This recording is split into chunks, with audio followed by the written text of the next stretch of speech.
இன்றைக்கி நம்ம வீடியோவில் சூப்பராக சிக்கன் வடை தாங்க எப்படி செய்கிறதுன்னு பார்க்க போகிறோம். இதுக்கு தொட்டுக்க நீங்கள் வெறும் வெங்காயம் வச்சு சாப்பிட்டிங்கன்னா அட்டகாசமாக இருக்குங்க. நீங்களும் ட்ரை பண்ணி பாருங்கள். வாங்க எப்படி செய்கிறதுன்னு பார்த்துடலாம். அதுக்கு நான் ஒரு 1/4 கிலோ அளவு சிக்கனை எலும்பில்லாமல் வாங்கிட்டு வந்து நல்லா கழுவி எடுத்து வச்சுருக்கேன். ஒரு கடாயில் கொஞ்சமாக எண்ணெய் ஊற்றிட்டு இந்த க்ளீன் பண்ண சிக்கனை அதில் போட்டு ஒரு வதக்கிக்கலாம். அதுக்கப்புறம் ஒரு 10 பல்லு பூண்டை உரித்து போட்டுக்கலாம். ஒரு 3 பச்சை மிளகாவையும் போட்டு நல்லா வதக்கிக்கலாம். இதுக்கு தேவையான அளவு உப்பு மிளகாத்தூள் போட்டு நல்லா வதக்கி விட்டுக்கலாம்.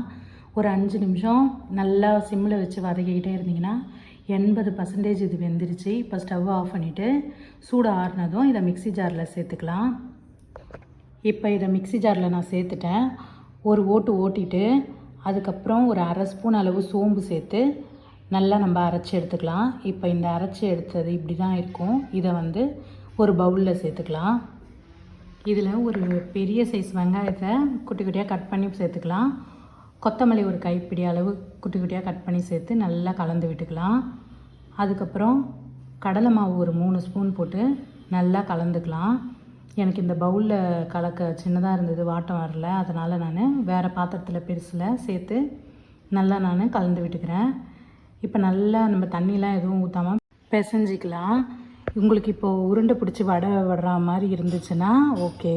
அப்படி இல்லை, உங்களுக்கு உதுத்து போகிற மாதிரி இருக்குது, லூஸாக இருக்குன்னா இன்னும் ஒரு ஸ்பூன் கடலை மாவு சேர்த்து நல்லா பிசைஞ்சிக்கோங்க. இப்போ இந்த மாதிரி வடை மாதிரி நம்ம தட்டி ரெடி பண்ணி வச்சுக்கலாம். ஒரு கடாயில் எண்ணெய் ஊற்றி எண்ணெயை நல்லா சூடானதும் சிம்மில் வச்சுட்டு இந்த வடைங்களை போட்டு நல்லா திருப்பி வேக வச்சு எடுத்தோன்னா சூப்பரான சிக்கன் வடை ரெடி. இப்போ பாருங்கள், சிக்கன் வடை எவ்வளோ சூப்பராக கலர்ஃபுல்லாக வந்திருக்கு. இதுக்கு தொட்டுக்க ஒன்றுமே வேணாம், நம்ம அப்படியே சாப்பிட்லாம். வெங்காயத்தை கட் பண்ணி வச்சு சாப்பிட்டிங்கன்னா சூப்பராக இருந்ததுங்க. நிஜமாலுமே நீங்களும் ட்ரை பண்ணி பாருங்கள்.